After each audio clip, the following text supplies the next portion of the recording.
इसलिए अब टाइम कितना बचा है ये तो देखो। माया के वशीभूत होकर के इंसान के, मान लो कि अगर 100 साल का भी आयु होता है तो 100 साल का आयु कितना छोटे से आयु है। जिस प्रकार से आप सोए और सुबह उठा, 6 घंटा 8 घंटा का नींद कब पूरा हो जाता है पता नहीं चलता। उसी प्रकार से आपका जो जीवन है, यदि आप 100 वर्ष भी जीते हो तो आपकी 100 वर्ष का जीवन का भी पता नहीं चलता। क्यों नहीं चलता? क्योंकि दूर गया संभावी माया, सर्वेशम प्राणी नाम ही भक्तम विनार्पित मनमतया सम्महिते जगता। अर्थात जो हम माया के वशीभूत होकर के जो जीवन हम जीते हैं, वो माया के वशीभूत होकर के जीने वाला जो जीवन है, वो जीवन की जो अवस्था है, उस अवस्था का नाम क्या है पता है? सम्मोहन अवस्था। अर्थात माया से, माया के द्वारा, माया से वशीभूत होकर के जीवन जीने वाला ये जीवन का असली अवस्था नहीं है। मायातीत दंडातीत विमर्शता शून्य परमात्मा नाम, जो ईश्वर है, चेतना है, परमात्मा है, वो कहाँ पे रहता है? माया से परे। मायातीत दंडातीत विमर्शता शून्य परमात्मा नाम, ये परमात्मा मायातीत है। और मायातीत परमात्मा ने एक माया का रचना किया।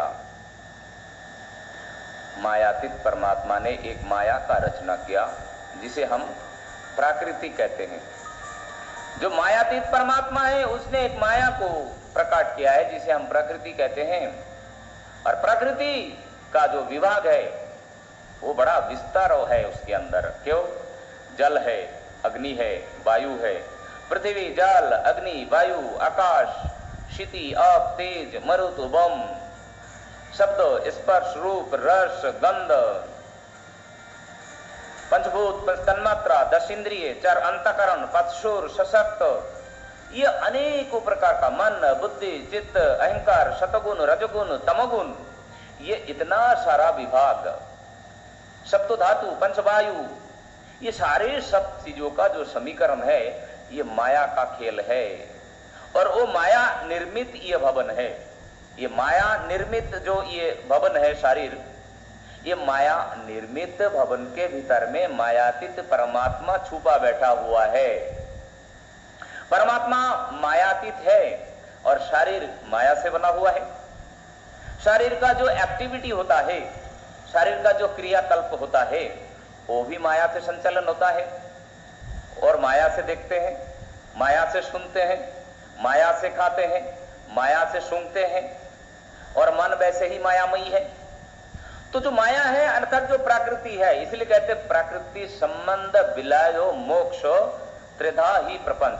प्रपंच संबंध विलयो मोक्ष त्रिधा ही प्रपंच। ये बात को बहुत अच्छी तरह से जानना होगा। त्रिधा ही प्रपंच, प्रपंच संबंध विलयो मोक्ष।